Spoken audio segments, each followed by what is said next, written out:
got 7 days to sell everything I own, cause truckloads of us are being driven from our homes. I'm prone to using logic, but the logic isn't there, and since they don't care, I'm being carried away from the country and I'm scared. Broken glass everywhere, my house is left bare.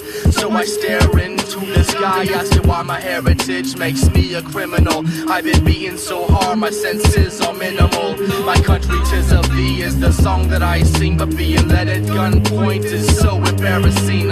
Life by kerosene and blankets out of rags. I got clothes on my back and none in my bags. They call me right freedom, but it's not the current status. Each step that I take changes my apparatus. The life sentence, life is being taken away. I die for this country on any given day. I stay to the back, hoping to be forgotten, but with every step I take, I can see I'm treated rotten. I've got to know respect, certainly it's the key. What's being done to Jews is now being done to me.